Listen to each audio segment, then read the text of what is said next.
तुम्ही म्हणता स्वामी काही लोकांना सगळं देतात. सगळ्या इच्छा पूर्ण करतात, त्यांची सगळी स्वप्न पूर्ण करतायत. खूप जास्त गोष्टी त्यांच्या मनासारख्या घडतायत. त्यांना वेळेवर अपॉर्च्युनिटीज मिळतायत आणि खूप साऱ्या अपॉर्च्युनिटीज मिळतायत. त्यांच्या एवढी सेवा मी पण करतो, पण माझ्याबरोबर असं का नाही घडत? ते पण कष्ट करतायत, मी पण कष्ट करतोय, मी पण तुमची सेवा करतोय, ते पण तुमची सेवा करतायत. मग अशी काय वेगळी गोष्ट आहे जी ते लोकं करतायत आणि मी नाही करत आहे, ज्यांना तुम्ही सगळं देताय?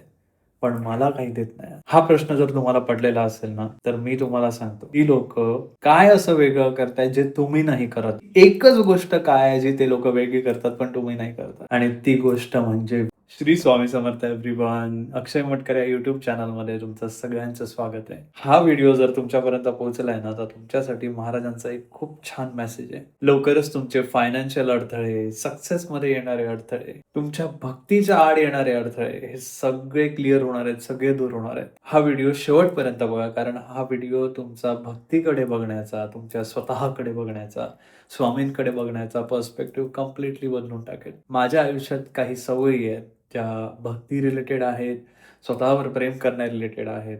ह्या सगळ्या गोष्टी ज्या मी फॉलो करतो ना, त्यामुळे मी स्वामींचा एक फेव्हरेट भक्त बनलोय आणि स्वामी मला सगळं देतात. तर ह्या सवयी सुद्धा मी तुमच्याबरोबर शेअर करणार आहे. आणि तुम्हाला जर प्रश्न पडला असेल, की स्वामी ठराविक व्यक्तींनाच सगळं का देतात? स्वामी ठराविक व्यक्तींच्या सगळ्या इच्छा का पूर्ण करतात? तर ती जी ठराविक लोकं आहेत, ती असं काय वेगळं करतात, जेणेकरून स्वामी त्यांना सगळं देतात? ते आपण आज डिस्कस करणार आहोत या व्हिडिओमध्ये. त्यामुळे हा व्हिडिओ शेवटपर्यंत बघा. तुमचं आयुष्य बदलेल. तुमच्याही सगळ्या इच्छा पूर्ण होतील आणि तुमचीही सगळी स्वप्न स्वामी पूर्ण करतील. तुम्हाला माहिती आहे का, जर तुम्ही स्वतःवर पूर्णपणे प्रेम करू शकलात ना, तरच तुम्ही इतरांना प्रेम देऊ शकाल. तरच तुम्ही स्वामींना प्रेम देऊ शकाल आणि तरच तुमचं स्वामींवरचं प्रेम वाढत जाईल आणि स्वामींचं तुमच्यावरचं प्रेम वाढत जाईल. म्हणूनच व्हिडिओच्या सुरुवातीला ना मी तुम्हाला एक छोटासा प्रश्न विचारतो किंवा तुम्हीच स्वतःला एक प्रश्न विचारा, की मलाच मी आवडतो का? मलाच मी आवडते का? आणि या प्रश्नाचं उत्तर जर नाही असेल किंवा जर तुमचा स्वतःबद्दलच तुम्हाला तिरस्कार वाटत असेल ना, तर त्यासाठी एक खूप भारी सोल्युशन आहे, जे मी तुम्हाला व्हिडिओच्या शेवटी सांगणार आहे. कारण तुमच्या सगळ्या प्रॉब्लेम्सचं मूळ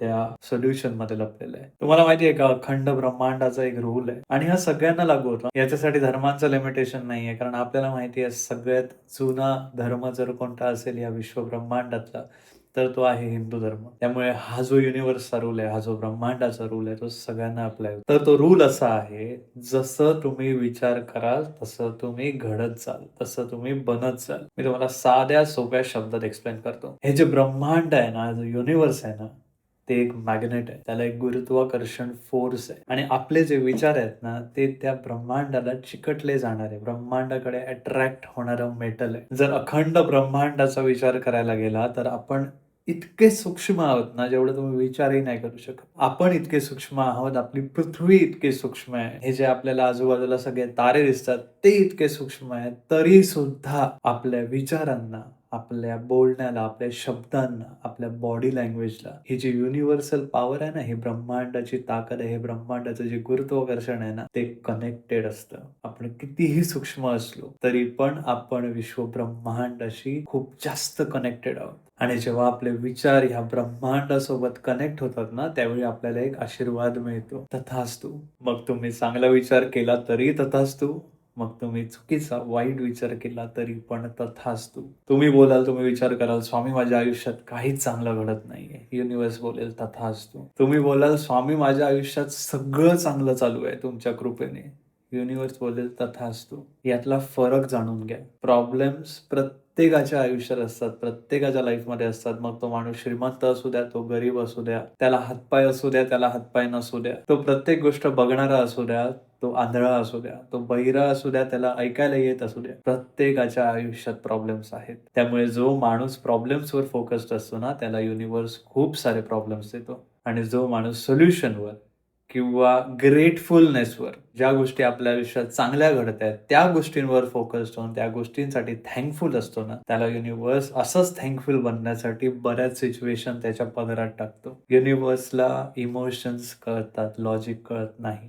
त्यामुळे इमोशन्स इथे जर पॉझिटिव्ह असले ना, तर गोष्टी पण तुमच्यासाठी पॉझिटिव्हली घडत जातील. हे संपूर्ण ब्रह्मांड एका सिद्धांतावर काम करतं. ज्या गोष्टीवर तुम्ही फोकस्ड आहात, त्या गोष्टी तुमच्या आयुष्यात घडत जातात, वाढत जातात. Complaints, negativity, self doubt, self worth doubt, लगेच इमोशनली ट्रिगर होणे, लगेच राग येणे, लगेच दुःख वाटणे, लगेच सॅड होणे, लगेच डिसअपॉइंट होणे, लगेच कोणतीतरी गोष्ट मनाला लावून घेणे, हे जर तुमच्या आयुष्यात घडत असेल ना, तर युनिव्हर्स तुम्हाला अजून जास्त सिच्युएशन्स देईल, अपॉर्च्युनिटीज देईल, की तुम्हाला पुन्हा पुन्हा ह्याच गोष्टी तुमच्या लाईफमध्ये घडत राहिल्या पाहिजे. पण जर तुम्ही ऑल द टाइम प्रत्येक वेळी युनिव्हर्स सोबत किंवा स्वामींकडे थँकफुल असाल ना, की स्वामी तुम्ही ह्या गोष्टी मला आजपर्यंत दिल्यात त्याबद्दल थँक्यू, आजच्या सकाळीबद्दल थँक्यू, आजूबाजूच्या निसर्गाबद्दल थँक्यू, माझ्यासोबत जी माझी माणसं आहेत त्यांच्याबद्दल थँक्यू, माझे हात पाय, माझे डोळे कान सगळं व्यवस्थित चालतंय त्याबद्दल थँक्यू. ह्या प्रत्येक गोष्टीबद्दल ज्यावेळी तुम्ही थँकफुल असाल ना, आतून ती इमोशन्स तुमचं थँकफुलवालं असेल, तर युनिव्हर्स तुम्हाला त्या सिच्युएशन्स पुन्हा पुन्हा देत राहील, की तुम्ही पुन्हा पुन्हा तुमच्या आयुष्याशी थँकफुल राहाल. हा फरक आहे. म्हणून मी तुम्हाला बोललो, तुम्ही एवढे सूक्ष्म आहात या ब्रह्मांडात, तरी सुद्धा तुमच्या शब्दांना, तुमच्या विचारांना खूप जास्त ताकद आहे. सतत चिडचिड करणारे सतत चिडचिडच करत राहणार. निगेटिव्ह बोलणाऱ्यांसोबत निगेटिव्ह गोष्टीच घडत राहणार. माझा धंदा चालत नाही, माझ्या बिझनेसमध्ये यशच नाही, माझ्या जॉबमध्ये अपग्रेडच नाही, माझं काम मला आवडत नाही, हे जर तुमच्या डोक्यात कंटिन्यू चालू असेल ना, तर तुम्ही कधीच आयुष्यात अपग्रेड होणार नाही. कारण युनिव्हर्स तुम्हाला तसा चान्सच देणार नाही. कारण तुम्ही एका वेगळ्याच गोष्टीशी अलाइन्ड आहात, वेगळ्याच नेगेटिव्ह पॅटर्नशी अलाइन्ड आहात. त्या नेगेटिव्ह पॅटर्नला ब्रेक करून तुम्हाला पॉझिटिव्ह पॅटर्न आणायला हवा स्वतःच्या लाईफमध्ये. तरच युनिव्हर्स तुम्हाला त्या पॉझिटिव्हिटीशी कनेक्ट करेल. लक्षात घ्या, झोपायला जाताना सुद्धा आपल्याला झोपेचं नाटक करावं लागतं. डोळे बंद करून पडावं लागतं, तेव्हा तुम्हाला झोप येते. तसंच तुम्हाला खुश असल्याचं, सक्सेसफुल असल्याचं डेल्युजन असलं पाहिजे. आणि हे डेल्युजन ज्यावेळी युनिव्हर्सच्या एनर्जी सोबत, युनिव्हर्सच्या फ्रिक्वेन्सी सोबत अलाइन्ड होतील ना, त्या दिवशी सगळ्या गोष्टी पॉझिटिव्हलीच घडत जातील. So try to be thankful for whatever you have. ज्या ज्या गोष्टी तुमच्या आयुष्यात चांगल्या आहेत ना, त्यांना फोकस करून त्यासाठी थँकफुल राहणं प्रेफर करा. तुम्ही म्हणता स्वामी काही लोकांना सगळं देतात, त्यांच्या सगळ्या इच्छा पूर्ण करतात, त्यांची सगळी स्वप्न पूर्ण करतायत, खूप जास्त गोष्टी त्यांच्या मनासारख्या घडतायत, त्यांना वेळेवर अपॉर्च्युनिटीज मिळत आहेत आणि खूप साऱ्या अपॉर्च्युनिटीज मिळत आहेत, खूप जास्त लकी फील करतायत ते लोक. त्यांच्या एवढी सेवा मी पण करतो, पण माझ्याबरोबर असं का नाही घडत? ते पण कष्ट करतायत, मी पण कष्ट करतोय, मी पण तुमची सेवा करतोय, ते पण तुमची सेवा करतायत. मग अशी काय वेगळी गोष्ट आहे जी ते लोक करतायत आणि मी नाही करत आहे, ज्यांना तुम्ही सगळं देताय पण मला काही देत नाही? हा प्रश्न जर तुम्हाला पडलेला असेल ना, तर मी तुम्हाला सांगतो, ती लोक काय असं वेगळं करतायत जे तुम्ही नाही करत आहात? ती एकच गोष्ट काय आहे जी ते लोक वेगळी करतात पण तुम्ही नाही करतात, आणि ती गोष्ट म्हणजे विश्वास. डोळे झाकून ठेवलेला महाराजांवरचा विश्वास. महाराज आहेत ना, काहीच टेन्शन नाहीये. स्वामींवर त्यांचा असलेला विश्वास ही एकच गोष्ट आहे जी तुमच्यामध्ये नाहीये. कोणतंच टॅलेंट, कोणतं स्मार्ट वर्क, कोणतं लक काहीच काम करत नाही इथे. तुम्हाला असं वाटत असेल ते लोक तुमच्यापेक्षा स्मार्ट आहेत? नाही. ते लोक तुमच्यापेक्षा लकी आहेत? नाही. ते लोक तुमच्यापेक्षा टॅलेंटेड आहेत? नाही. ते एकच गोष्ट वेगळी करतात, त्यांचा स्वामींवरती खुळ्यासारखा विश्वास आहे. आणि त्याच लोकांमधला एक मी स्वतःला मानतो. मी हार्डवर्क करतो, माझ्याकडे थोडंफार टॅलेंट आहे, माझ्याकडे थोडाफार स्मार्टनेस आहे, पण तो तुमच्यापेक्षा जास्त आहे असं मी कधीच नाही बोलत, असं मी कधी मानतच नाही. पण एक गोष्ट मी मनापासून सांगू शकतो, तुमच्यापेक्षा माझा स्वामींवरती खूप जास्त विश्वास आहे. मी इतका विश्वास ठेवतो ना स्वामींवरती, की आयुष्यात कितीही नेगेटिव्ह सिच्युएशन येऊ दे, मी ते दिवस आठवतो ज्यावेळी मी रॉक बॉटम हिट केला होता. त्यावेळी माझा स्वामींवर एवढा विश्वास नव्हता, पण ज्या दिवशी विश्वास ठेवू लागलो ना, त्या दिवसापासून तो डिप्रेशनवाला दिवस आणि आजचा दिवस, ही जर्नी माझ्या डोळ्यासमोर येते. विश्वास न ठेवल्यामुळे काय होऊ शकतं आणि विश्वास ठेवल्यामुळे काय होऊ शकतं, हे सगळं माझ्या डोळ्यासमोर येतं. मी स्वामींवर विश्वास ठेवतो याचा अर्थ असं नाही की सगळ्या गोष्टी माझ्या आयुष्यात चांगल्याच घडत गेल्या. मी पण रॉक बॉटम बघितलं, मी पण कठीण सिच्युएशन्स बघितले, पण माझा विश्वास कधी हलला नाही. आणि स्वामी अशाच लोकांच्या मागे ठामपणे उभे असतात. अखंड ब्रह्मांड त्यांच्या पाठीशी उभं असतं. त्या प्रत्येक गोष्टी त्यांच्या समोर, त्यांच्या पदरात टाकायला, ज्या त्यांचं स्वप्न आहेत, ज्यांच्यासाठी ते मेहनत करत आहेत, कारण ते इथून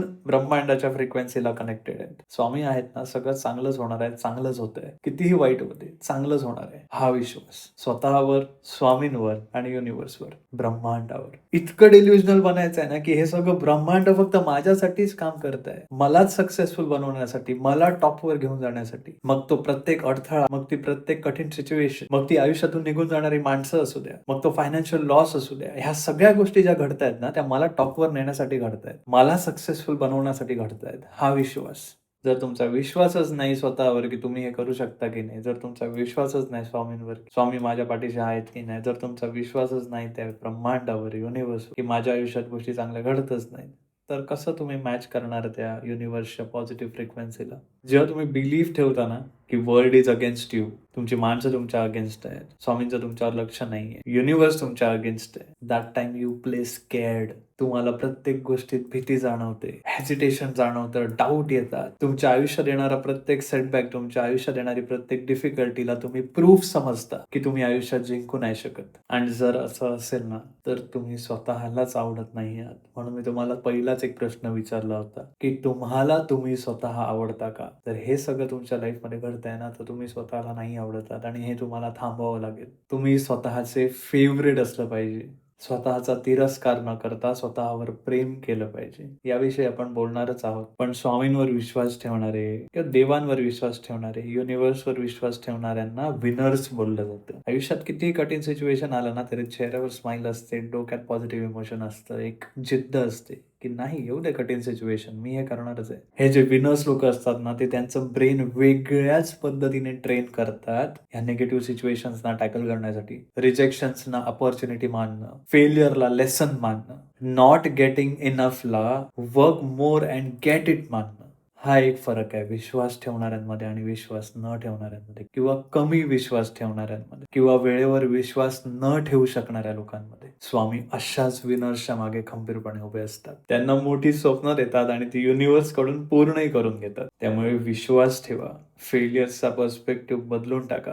आता तुम्ही म्हणाल की मी तुम्हाला सगळे प्रॉब्लेम्स सांगितले की माझं स्वतःवर प्रेम नाहीये, माझा स्वतःवर विश्वास नाहीये, स्वामींवरती विश्वास राहत नाही ज्यावेळी डिफिकल्ट सिच्युएशन येते. मग हे प्रॉब्लेम्स सांगितलाय तर सोल्युशन कोण सांगणार? सोल्युशन पण स्वामीच देणार. आता मी जे तुम्हाला सांगणार आहे, एक तुम्हाला डेली सेल्फ केअर रुटीन देणार आहे. ठीक आहे. जसं आपण केसांची निगा राखण्यासाठी तेल लावतो केसांना किंवा केस विंचरतो, केसांची काळजी घेतो, स्किनसाठी चेहऱ्याला काहीतरी लावतो, चांगलं खातो स्किनसाठी, तसंच ना ह्या गोष्टींसाठी सुद्धा डेली सेल्फ केअर प्रॅक्टिसेस आहेत. डेली स्वतःवर प्रेम करण्याच्या प्रॅक्टिसेस, त्या आपण डिस्कस करूया वन ऑन वन. प्रत्येक जण फॉलो करू शकतो. सुरुवातीला थोडंसं डिफिकल्ट जाईल, पण त्याने थांबायचं नाही. रोज करायचं आहे. स्वतःवरती प्रेम वाढेल, स्वतःवर विश्वास वाढेल, स्वामींवर विश्वास वाढेल, युनिव्हर्सवर विश्वास वाढेल, या ब्रह्मांडावर विश्वास वाढेल आणि गोष्टी तुमच्यासाठी, तुमच्या पॉझिटिव्ह फ्युचरसाठी जशा तुम्हाला हव्यात तशाच घडत जातील. ठीक आहे. लगेच सुरुवात करूया. ह्या 7 गोष्टी तुम्हाला फॉलो करायच्या आहेत. ठीक आहे. आणि ह्या 7 गोष्टी सांगितल्यानंतर एक बोनस स्टेप देणार आहे. पहिली गोष्ट, माइंडफुलनेस, ब्रीदिंग आणि मेडिटेशन. सगळ्यात इम्पॉर्टंट. माझ्या प्रत्येक व्हिडिओमध्ये मी ह्या गोष्टीचं महत्त्व सांगितलेलं आहे. तर ही गोष्ट नक्की झाली पाहिजे. सकाळी उठल्यावर किंवा दिवसभरातून कधी जेव्हा तुम्हाला शक्य होईल, प्राणायाम खूप गरजेचं आहे. 4 प्राणायाम करा फक्त. पहिलं ते थ्रोट पंपिंग असतं. नाकाने श्वास घ्यायचा, करून घशातून सोडायचा. हा पार्ट तुमचा पंप झाला पाहिजे, गरम झाला पाहिजे. दुसरं येतं भस्त्रिका प्राणायाम, तिसरं कपालभाती आणि चौथं अनुलोम विलोम. हे 4 प्रॅक्टिस तुम्ही 5-5 मिनिटं करा दिवसाला फक्त. आणि त्यासोबत हे झाल्यानंतर 5 मिनिटं ध्यान करायचं आहे. 5 ते 10 मिनिटं शांत बसायचं आहे. ही झाली पहिली प्रॅक्टिस. दुसरी गोष्ट आहे जर्नलिंग, त्याला आपण सेल्फ रिफ्लेक्शन असं सुद्धा म्हणू शकतो. जर्नलिंग मध्ये आपण आपले थॉट्स आणि इमोशन्स लिहून काढतो. प्रत्येक गोष्ट लिहा जी तुम्हाला इमोशनली ट्रिगर करते, आणि सोबत त्या पण गोष्टी लिहा ज्या गोष्टीसाठी तुम्ही ग्रेटफुल फील करताय दिवसभरात. ही गोष्ट माझ्यावर चांगली घडली, ठीक आहे मी लिहितो. ह्या गोष्टीमुळे मी ट्रिगर झालो, ठीक आहे लिहितो. लक्षात घ्या, प्रत्येक इमोशनल ट्रिगर हा स्वतःला ओळखण्यासाठी, स्वतःला अपग्रेड करण्यासाठीची एक अपॉर्च्युनिटी असते. त्याने तुम्ही स्वतःचे फिलिंग्स कंट्रोल करायला शिकता. त्याने तुम्ही शांत राहायला शिकता. ज्यावेळी तुम्ही रोजच्या रोज लिहून काढून तुम्हाला एक फरक जाणवेल की ह्या गोष्टींना मी आधी लगेच ट्रिगर व्हायचो, पण आता मला ह्या गोष्टी जास्त ट्रिगर नाही करत आहे. मला खूप जास्त राग यायचा, पण मी स्वतःहून कंट्रोल केल्यानंतर हळूहळू माझा राग कमी झालाय. मला अचानक दुःख वाटायचं, मी प्रत्येक गोष्ट मनाला लावून घ्यायचो, पण आता मी ज्यावेळी लिहून काढतोय, त्यावेळी मी ऑब्झर्व करतोय स्वतःला की मी कुठे ट्रिगर होतोय, का ट्रिगर नाही झालं पाहिजे, किंवा मला कोणत्या गोष्टींबद्दल ग्रेटफुल फिलिंग येते, मी खूप खुश कोणत्या गोष्टींमुळे होतोय. तर तुमचा फोकस हळूहळू शिफ्ट होईल. तुम्ही ज्या गोष्टीसाठी ग्रेटफुल आहात त्याच्यावर जास्त फोकस करू लागाल. ज्या गोष्टी तुम्हाला ट्रिगर करताय त्या तुम्ही इग्नोर करू लागाल आणि तुमचं माइंड शांत होऊ लागेल हळूहळू. तिसरी गोष्ट आहे बॅलन्स्ड लाईफस्टाईल. तुमच्या लाईफमध्ये, तुमच्या आयुष्यात एक बॅलन्स असला पाहिजे. चांगली झोप, चांगलं अन्न आणि खूप सारं पाणी हे तुमच्या बॉडीला मिळालंच पाहिजे. कारण तुमच्या बॉडीची जी कंडिशन असते ना, तीच डायरेक्टली तुमच्या मेंटल हेल्थला अफेक्ट करत असते. बॉडी व्यवस्थित आहे, मेंटल हेल्थ व्यवस्थित राहील. बॉडी जर निरोगी असेल, बॉडी जर अनहेल्दी असेल, इथे पण सगळं अनहेल्दीच राहील. चौथी गोष्ट आहे हेल्दी बाउंड्रीज. आता हेल्दी बाउंड्रीज म्हणजे काय? अशा सवयी ज्या तुमचं दुसऱ्यांवर निर्भर राहणं खूप जास्त कमी करतील. ते कसं करायचं? Learn to say no without any guilt. तुमचं मन तुम्हाला आतून सांगताय ना ती गोष्ट मला नाही करायची आहे, तर समोरच्याचं मन राखण्यासाठी करू नका. तिथे तुमचं स्वतःवरचं प्रेम कमी होत आहे, स्वतःवरची प्रायोरिटी, स्वतःला प्रायोरिटाईज करणं कमी होत आहे आणि तुम्ही अननेसेसरीली समोरच्या व्यक्तीला प्रायोरिटाईज करताय, ज्याने काही बदलणार नाहीये. काही क्षणासाठी समोरची व्यक्ती खुश होईल, पण काही क्षणांनंतर ती समोरची व्यक्ती विसरून जाईल. पण तुमचं जे सबकॉन्शियस माइंड आहे ते नाही विसरणार की तुम्ही स्वतःच्या अगेन्स्ट वागला. ते तुम्हाला पुन्हा पुन्हा अशा पॅटर्न्समध्ये अडकवत जाईल आणि तुम्ही प्रत्येक गोष्टी जी तुमच्या मनाविरुद्ध होते त्याला नाही म्हणू शकणार नाही. त्यामुळे आजच सुरुवात करा. तुमची स्वतःची एनर्जी ही टॉक्सिक माणसांपासून आणि टॉक्सिक जागांपासून प्रोटेक्ट करा. जिथे टॉक्सिसिटी आहे त्या जागी जाणं बंद करा. ज्या माणसांमध्ये टॉक्सिसिटी आहे त्यांच्याशी कॉन्टॅक्ट ठेवणं बंद करा. हळूहळू त्यांना तुमच्या आयुष्यातून बाहेर काढा आणि जर बाहेर काढू शकत नसाल तर त्यांना इग्नोर करणं शिका. त्यानंतर येतं फिजिकल ऍक्टिव्हिटीज. आपल्या लाईफमध्ये योगा, रनिंग, स्पोर्ट्स, जिम ह्यापैकी एक गोष्ट ठेवा जेणेकरून तुम्ही तुमच्या फिजिकल बॉडीसाठी एखादं फ्यूल रोज फिलअप करता. हे नेचरशी कनेक्शन, निसर्गाशी कनेक्ट ठेवणं. रोज सकाळच्या सूर्यप्रकाशात एक टाइम स्पेंड करा. खूप जास्त गरजेचं आहे आपल्यासाठी. अशा ठिकाणी थोडा टाइम घालवा जिथे मस्त ग्रीनरी आहे, कुठेतरी पाणी आहे. कारण अशा जागा तुम्हाला खूप चांगल्या पद्धतीने हील करतात. फक्त तिथे गेल्यानंतर कोणत्या गॅजेटला किंवा कोणत्या वेगळ्या पद्धतीचा सहारा घेऊ नका वेळ घालवण्यासाठी. स्वतःमध्ये राहा, शांत राहा, निसर्गासोबत कनेक्टेड राहा. आणि 7वी आणि शेवटची इम्पॉर्टंट प्रॅक्टिस ती म्हणजे डिजिटल डिटॉक्स. स्वतःला थोडंसं डिजिटली डिस्कनेक्टेड ठेवा. सोशल मीडियावरती जास्त वेळ घालवू नका. तुमचा स्क्रीन टाइम आहे त्याला लिमिटेशन्स टाका की मी दिवसातला 1 तास किंवा जास्तीत जास्त 1.5 तासच फक्त स्क्रीनला दे, त्यापेक्षा जास्त नाही. त्यामुळे काय होईल? तुम्ही स्वतःला दुसऱ्यांसोबत कंपेअर करणं कमी कराल. एखाद्याच्या सक्सेसकडे बघून अँशियस होणं कमी कराल. तुमच्या ब्रेनमध्ये इन्फॉर्मेशनचं ओव्हरलोड होणार नाही आणि खूप जास्त गरजेचं आहे. आज तुम्ही बघताय की स्टुडंट प्रोटेस्ट होतोय. खरं काय खोटं काय याचा विचार न करता, पलीकडची बाजू न बघता आपण एकमेकांना जज करू लागलोय. हे इन्फॉर्मेशन ओव्हरलोड खूप कमी झालं पाहिजे. त्यामुळे सोशल मीडिया थोडंसं कमी वापरा. स्क्रीन टाइम थोडासा कमी करा. स्वतःवर फोकस करा, भक्ती करा. तुमच्या स्वतःसाठी काही मेंटल हेल्थ प्रॅक्टिसेस करा, प्राणायाम करा, ध्यान करा. आणि जी बोनस टिप ज्याबद्दल मी तुम्हाला सांगणार आहे आणि ती बोनस टिप म्हणजे पॉझिटिव्ह सेल्फ टॉक आणि अफर्मेशन. स्वतःबद्दल जे हार्श क्रिटिसिझम आहे, स्वतःचा जो तिरस्कार आहे त्याला काइंडनेस मध्ये बदला. त्याला सेल्फ सपोर्टिंग टॉक्स मध्ये बदला. स्वतःच्या सपोर्ट मध्ये बोला. स्वतःच्या अगेन्स्ट बोलू नका. स्वतःच्या अगेन्स्ट विचार करू नका. निगेटिव्ह विचार करू नका, निगेटिव्ह बोलू नका. खूप जास्त गरजेचं आहे स्वतःबद्दल पॉझिटिव्ह बोलणं. ह्या सगळ्या प्रॅक्टिसेस फॉलो केल्यानंतर तुम्ही स्वतःला एका वेगळ्या नजरेने बघू लागाल. स्वतःला खोलवर ओळखू लागाल आणि त्या सिच्युएशनला तुम्हाला कळेल की बाकी सगळे इल्युजन्स आहेत. मी, माझे स्वामी आणि माझं युनिव्हर्स सोबत असलेलं कनेक्शन ह्याच गोष्टी मॅटर करतात, बाकी काही मॅटर करत नाही. ह्या गोष्टी जर व्यवस्थित झाल्या तर मी स्वतःला प्रेम देऊ शकतो, माझ्या फॅमिलीला प्रेम देऊ शकतो, सपोर्ट करू शकतो, फायनान्शियली ग्रो करू शकतो, मेंटली ग्रो करू शकतो, फिजिकली ग्रो करू शकतो. अजून काय हवंय आपल्या आयुष्यात आपल्याला? त्यामुळे ह्या सगळ्या गोष्टी फॉलो करा. एवढं बोलून आपण आपला आजचा व्हिडिओ संपवूया. आणि माझ्या प्रिव्हियस व्हिडिओला तुम्ही खूप जास्त प्रेम दिला, मी त्याबद्दल तुमचा खूप जास्त आभारी आहे. माझ्यावर असंच प्रेम करा, आमच्या चॅनलवर असंच प्रेम करा. पुन्हा भेटूया एका नव्या व्हिडिओमध्ये, नव्या प्रोडक्टिव्ह व्हिडिओमध्ये, ज्यामध्ये आपण बोलणार मेंटल हेल्थ बद्दल, स्वामींबद्दल, अध्यात्माबद्दल. आणि हा व्हिडिओ आवडला असेल तर तुमच्या सगळ्या मित्र परिवारामध्ये, फॅमिलीमध्ये हा व्हिडिओ शेअर करा. व्हिडिओला लाईक करा. तुमचे काय रिव्ह्यूज असतील ते कमेंट करा. पुन्हा भेटूया नवीन व्हिडिओमध्ये. तोपर्यंत श्री स्वामी समर्थ. हर हर महादेव.